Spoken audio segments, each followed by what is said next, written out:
This policy proposal is the one that I mentioned previously and originally was part of the previous proposal, which was just one proposal, but it sort of was a bit confusing. So the title we have added here, and to distinguish this proposal from the previous one, is that this has to do to natural persons with no economic activity. That is the main difference. The previous one, organizations that can be legal entities or physical persons. Natural persons is that carry out an economic activity. These are individuals that will not use the resources for an economic activity, or they don't have an economic activity where they will be using these resources. Basically here we're saying the same thing as we did previously, but as I explained, for physical persons that don't have an economic activity, in other words, these are not people who pay taxes. The point here is that in the origin of internet, resources were assigned to anyone who requested these resources, regardless of the role they had. And there are many people in all the regions that have the resources prior to the existence of these registries. We must also bear in mind that in the case of IPv4, a person that has no economic activity could have multiple providers because we use NAT. But in the case of IPv6, and this topic came up during the ITF panel, this solution does not exist. There is no standard that allows us to do so, and I think in the short term this will not be the case. This is a complicated case. We can do multi-homing, so someone might have multiple providers and always connected to the internet. If a provider fails, the only solution is to have their own resources, what we call addresses directly assigned by the registry or provided by other registries. Now, in addition to this, there is an option of a new business modality. This already exists in other countries. There are many providers that, in addition to providing access with fiber to a customer, they also provide the BGP service. The customer doesn't need to manage that. You might be having a route by default, but the customer receives a prefix that the registry has assigned to that customer. I won't read everything out. It's a lot of information. All this information is contained in the policy proposal, but the point here is that there are 3 regions that are APNIC, AFRINIC, and RIPE that have been doing this always. To give you a couple of numbers, in the case of RIPE, about 5% of all the RIPE members are physical persons, from which 600 have an economic activity and 400 do not have economic activity. This information is from 6 months ago. Maybe this has changed, but I haven't asked RIPE to update this information yet. In the case of APNIC, it's much less, and there is no information as to how many people with economic activity own resources. They only know that half a dozen of people don't have economic activities. These are normally researchers, because a researcher who didn't have an economic activity in order to conduct research and have their own prefix could not do so in this region. And this positions this region at a disadvantage compared to the other regions. In the case of ARIN, it's a bit more complicated. And in fact, there has been a proposal that has failed to do exactly the same thing. In the case of ARIN, ultimately, a physical person that doesn't have economic activity is only asked to register. That type of case depends on each state. In the United States, sometimes you fill in a form online and that's it. So that possibility is something we don't have here. And I think it could be confusing that this would depend on where you live, that you can do it or not. It's sort of meaningless and also quite unfair. What is the text that I am proposing here? Namely, adding to the same paragraph we had in the previous proposal, any of the 2 proposals has been designed so that whether they are approved or not can coexist. Here we would be adding a paragraph describing that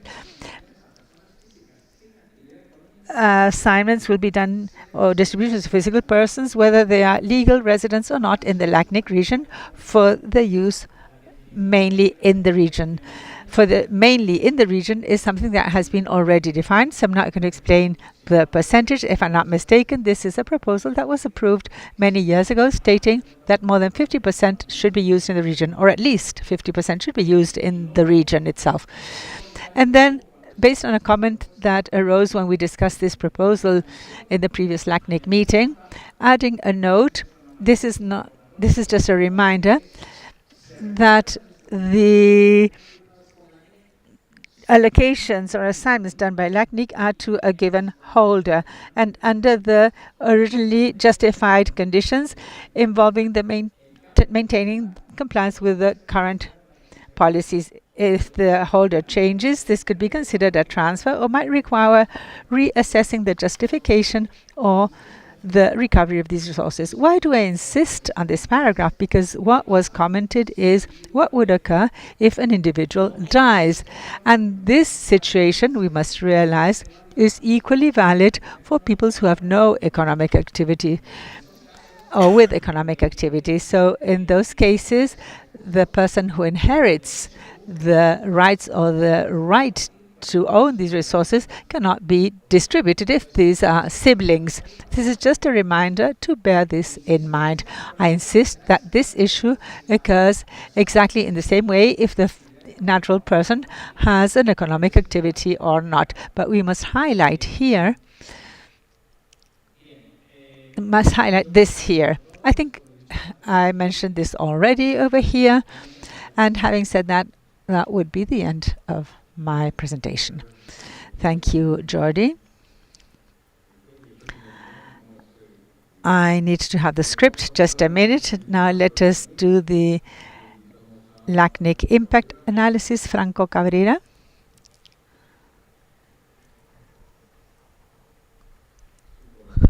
Five minutes, Franco. Good morning.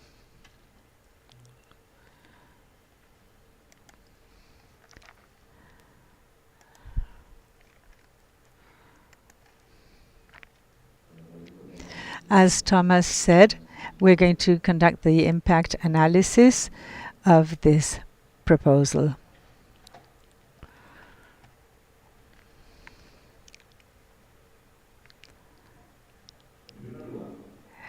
First of all, we reiterate the comment 2 of the impact analysis of the previous version. Assigning resources to physical persons who haven't been registered with a tax entity involves higher risk when complying with the legal control regulations. This includes potential faking of documents and difficulties in the identity validation. The presence of a legal entity allows us to consult official databases to respond in the event of a conflict.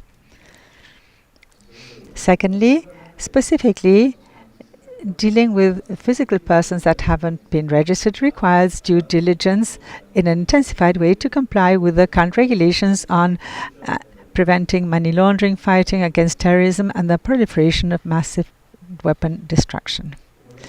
Recommendations of the staff. We have no recommendations on this version of the proposal. And the proposal potentially has a high operational impact, institutional impact, and a legal impact. That is all. Thank you. Thank you, Franco. Jordi, can I have the last slide, please?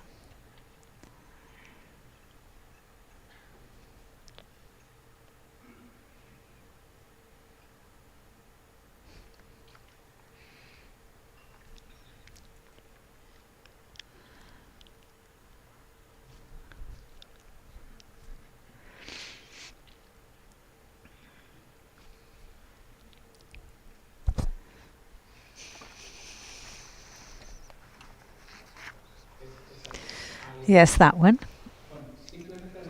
Just to respond to the 2 comments made by LACNIC. From my standpoint, and this is also reflected in what the other 3 RIRs are doing, ultimately all the physical persons with or without economic activity may be registered at tax authorities. Ultimately, we always make the due declarations to the tax authorities, but it would be no inconvenience to request, much in the same way as you asked documentation to legal or physical entities, to request documentation signed with digital signature showing that these obtained this from someone who has verified their identity. At least this is how this works in other countries. I don't know how digital signatures work in the countries of Latin America, but it may be something similar. You don't get a digital signature unless your real identity has been verified. And also, We could ask for a notary public document with a passport or ID and tax declaration. I mean, there are many different options to support this problem. It is true that legal entities sometimes have databases that are publicly available, not always, but usually. And I think that could solve the problem. If this were a problem, I think we need to find solutions on how to implement proposals. There could be implementation problems for all proposals, but maybe we should find a solution, not just because it's more sensitive, we should prevent it from reaching consensus, but rather we need to find solutions. That would be all.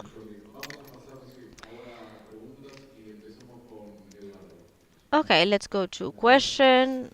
Eduardo.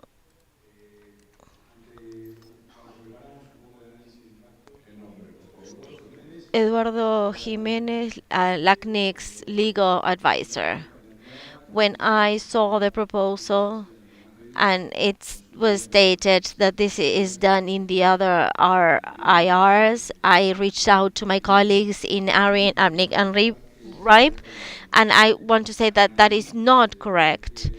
ARIN requires legal entities and the tax registry. At RIPE, that is correct. A natural person can do it, but the need for it needs to be justified in happening. So I wanted to clarify that comment, Jordi. There was a mistake in what you said. And in terms of registering or filling out forms, well, that would be the same in any other legal entity scheme for natural persons in any of our countries. What you're saying about Aaron, well, I'm surprised because in the past LACNIC, this was stated just as I said it, and actually, this is part of the Aaron discussion list. John confirmed it. I'm sure there's somebody else here who is part of Aaron's list and might confirm it. They have stated that they do allocate resources, and in the list there's people who says that they've been allocated resources by Erin only after filling out online registries. For some states in the US, that is not the case. They do not consider a legal entity. They might also consider natural persons without an economic activity, but they have to be registered. Mr. Frediani.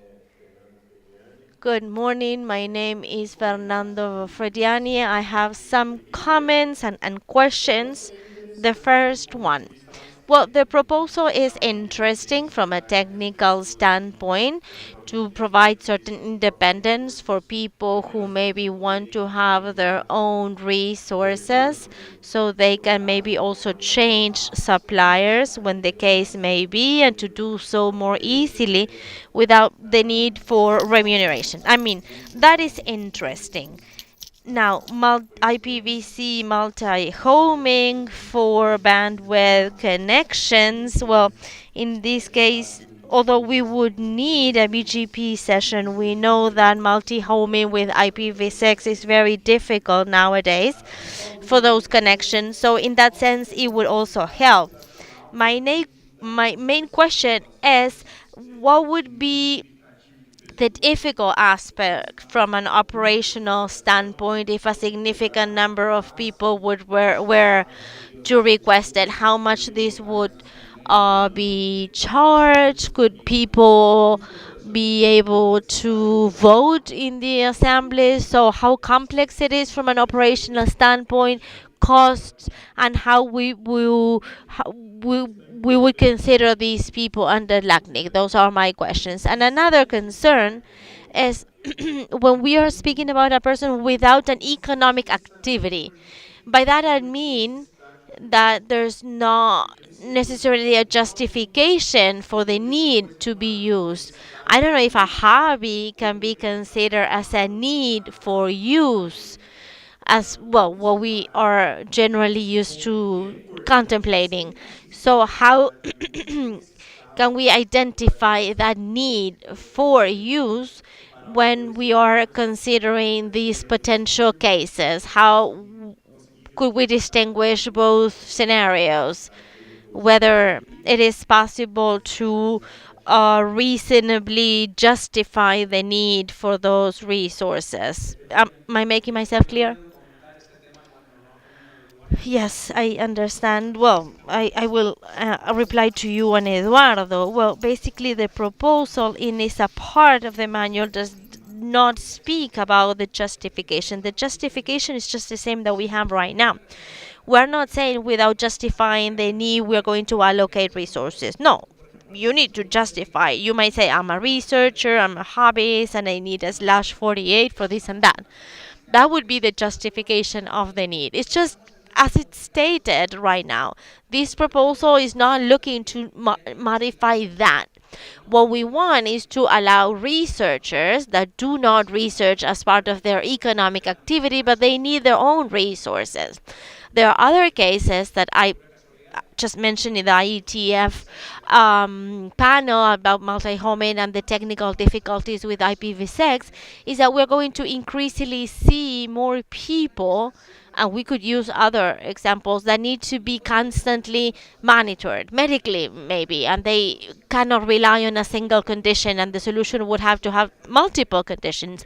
That would mean having BGP, but we know that BGP 2 or 3 default rounds would not be a problem if the ISP offers that service. And of course, they will charge an extra for that, and that would be a benefit for ISPs that can provide that service. Since the beginning of time, since the beginning of the internet, resources have been allocated to natural persons without an economic activity. Why are we going to move back on that decision? I don't know if there are people with legacy resources in our region. There might be, but I know there are in others. Yeah, maybe Alfredo can explain about the operation complexity of it all. And Mundo and Fernando. Hello, Alfredo, LACNIC staff. Alfredo. Okay, researchers do have the possibility to access resources. That is item 10 of the policy manual, which enables it to do so for 1 year, and after 1 year it needs to be renewed. And in these cases they only need their identity card number, because they do not actually become LACNIC associates. I think Nico did it at a certain point, and they need to meet some certain conditions. They need to report on the progress they have made in their research or why they are using the IPs. So I don't think the researchers would fall in this example. I think that is a different case. I am speaking about researchers that don't necessarily work in a specific project or need to report on that project. In that case, researchers are not being charged for the resources. I think, I'm not sure. That's a totally different figure. I speak about researchers, hobbyists, or employees that need to have constantly connected to the internet regardless, and they need to have multiple connections. Well, if the project is justified, they can renew resources every year. Right, I understand, but they need to constantly report, and they are not associated to LACNIC in the sense that they're not paying any membership fees. And correct me if I'm wrong, Chapter 10 does not mention any associated costs. No, there's no associated cost. But I don't think that would be a problem. Or why would they be prevented from using these resources for research purposes? Well, maybe these projects cannot be made public, but in the current procedure, they are forced to report the information annually. What happened? Franco and online questions. I one. Let's start with one, please. The first one is right. Mesiterio says in LATAM, digital signature is not being implemented by all governments in the region. Okay, go ahead with the second question. Andres Colma from Telealfacom Ecuador. How do we distinguish a legitimate person, a researcher or user advance from someone that just wants to accumulate addresses without using them? Well, that's why we need to justify the need. Just as we could have a legal entity that requests resources and never uses them, that would be the exact same case. There's no difference. Eduardo Jimenez, legal advisor at LACNIC. I think it is relevant. I know this is the second time I come up to the mic. I wanted to answer a question that Fernando asked about the what would be their category, their associate category right now. They would have the associate category for natural person, and basically they would have the exact same right as a small ISP. I will not analyze that further, but I think that could be concerning. I believe that policies do not delve into detail as much as they don't delve into fees and costs. But I think that if they are being treated the same under other RIRs, we shouldn't be making any differences. Nico, you have 12 seconds. I will start counting.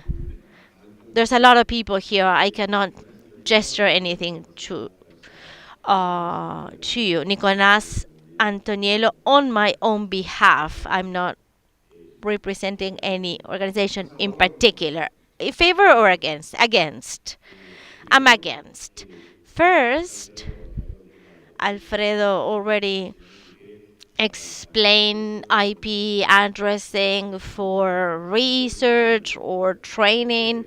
There is a policy for that, clear rules, and it's been used for many years and it works well. So if that were someone's requirement, they can apply or use that policy. They can request it using this policy. Now, sometimes it seems like what we have to do is to present the policy and do so like an endurance test to test every part of the policy. I want to go a step before that, before challenging every sentence that is proposed. We need to consider, do we need it or not? Do we need to allocate resources as suggested to people that are not registered at all as an organization, legal entity with no economic activity, whether we're speaking about one person or 5 million? I do not think there is a need for this. If a person needed to request individually IP addresses, they can just apply wherever they are located. They can use the legal regulations, be registered with a certain economic activity, and then, considering the current standards, they would have access to it. And the person before me said, I'm not going to mention this any further, but I will. I agree with what he said, and I will add, I think there is a risk that's not been mentioned, a huge risk in our region. I don't care about what other regions do. I care about our region. That's why there are 5 PDPs and 5 RIRs.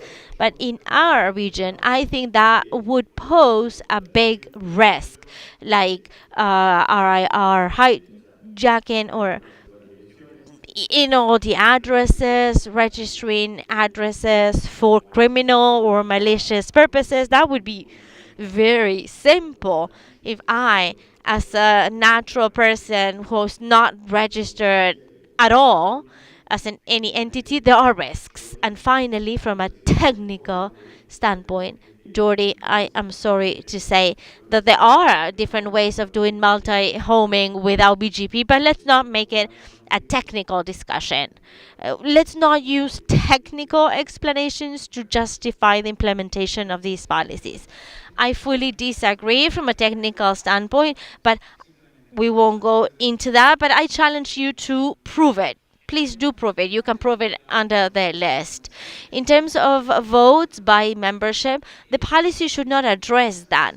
The bylaws should be modified in any case to adapt to that. The policy doesn't need what time we need for the implementation, and we needed to establish a new category of associate. What would be the problem in that?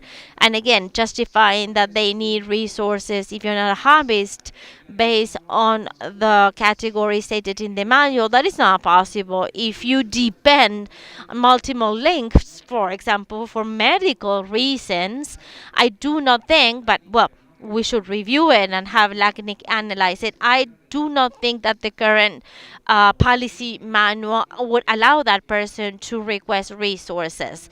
I think that in that case, it would be duly justified. There are cases that we are not contemplating in this case, cases that we could not even think of right now. But I think we will increasingly see more people without an economic activity that needs those resources. Then to force someone to establish a certain legal entity or legal figure, at least in Europe that would be the case. That means that they would have to submit tax declarations every quarter. I don't know what the case is in the region or in the countries in the region, but that might entail an even bigger cost for that person, even more so than establishing a legal entity. That make no sense. Thank you, Jordi. We have a comment from Oscar Robles who says, in addition to what the staff analysis says on the obligations, can I say applies, there is a regulation on personal data in each jurisdiction or country that handles these differently and would require from LACNIC an adjustment in its operations. In addition to the risks involved, this implies resources to solve an existing problem. The staff mentioned that so far they haven't had that kind of requests. I am against. Greetings to all. If no requests have been made, does it mean that if you read the manual that this is not possible, they didn't even file the request? Good morning, Roberto Faria. I'm against this proposal, and let me summarize this from technically and economically very rapidly. If we view it from the economic standpoint, simply requesting an ASN and resources with the initial payment, you'll have plenty of money to have your own company. So you need it for someone to purchase resources for research purposes when you can do this free of charge, or if you're associated to a university that has resources or any entity that can do this publicly. That on one hand. And technically, there's some way that you can work without having to pay for this with a domain name only and with a Quad A register and have IPs with redundancy. The technical ways of carrying out these operations without the need for resources. And when you speak about inclusion, you have to make a census to understand how many people really need this. Why do you have to create a policy that maybe no one will use, or 0.001% of all the requests that can be dealt with in a different way? That's why I'm against the proposal from all the different standpoints. If you view it like that, please go to the IETF, like Nico, to see how to do multi-homing with IPv6. But whichever the case, we are focusing on researchers, but there are many more cases, like people, for example, if the use will be very limited, well, this would affect part-time demand, but only a few researchers have used this. But this is for people who depend on having the internet. So let us please continue the discussion on the list. ¿Estás de acuerdo? Si no estás de acuerdo. Hola, buenos días. Mi nombre es Salvador Vaquero. Yo estoy. I'm Salma Kira. I represent an IXP and also as an internet citizen, I am curious to see how is it possible that we can have control for companies and enterprises and then open the door to everyone when there are no more restrictions. It can be just any person without an economic activity. When you register, when you give resources to an enterprise that is registered, there are controls. It's an organization, an enterprise, with, in addition to its justification. But when this is opened up just to any person without an economic activity, the first control no longer exists because anyone can request this. So this also implies that many people apply for resources and they will follow that path, which is the easiest one, and the other path is more difficult. So there is an issue of striking a balance which is not so clear to me. And on the other hand, when you open up the door to everyone, you eliminate all the controls when assigning these. So the question is, what is the objective of assigning these if there is no control when previously you had control? And then you have the issue of the speculations. I cannot imagine IPv4. Well, it is clear there is reselling. The people sort of get resources and selectively then assign these. I cannot imagine this in the future of IPv6 if it will occur. But there might be cases such as these. And on the other hand, I also wonder who has the resources and what they're going to use it for. And you have different options, legal and illegal activities. From my standpoint, you can have IP resources with having power or water services, and the types of control are exactly the same types of controls. I don't see why this should not be done. This should be possible so that any citizen can have these resources. Internet has been designed for everyone, not just for the organizations. Thank you. Franco? We have a final comment from Raipniciterio. In the case of a remote professional who needs to have permanent connection for their work, could they request this?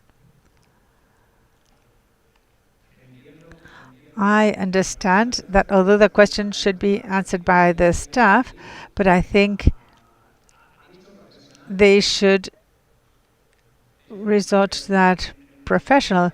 But I'm not clear as to whether the professional has economic activity, because if the person has economic activity, it's a proposal we proposed previously, which could be done now. Although it hasn't been spelled out. Yes, Raitme asks in the list, and we're going to tell him to ask this question in the list. We're going to close the Q&A space, and we will now open the space for measuring the temperature in the room. Let us ask LACNIC staff to assist us. The people who are online will have the poll. Remember that this is not voting, we are just measuring the temperature.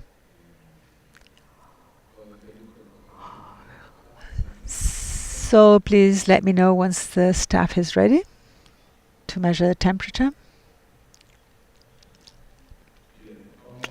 All right, please raise your hand if you are in favor of this proposal and keep your hand raised.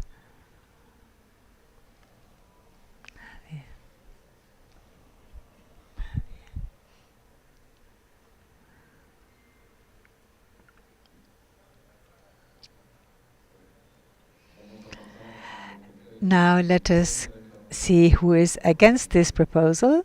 Please raise your hand and keep your hand raised.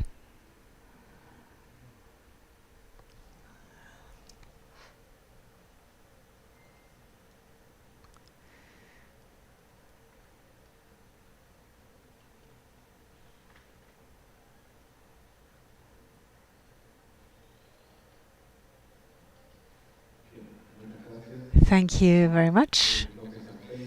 Those who abstain, please raise your hand and keep your hand raised.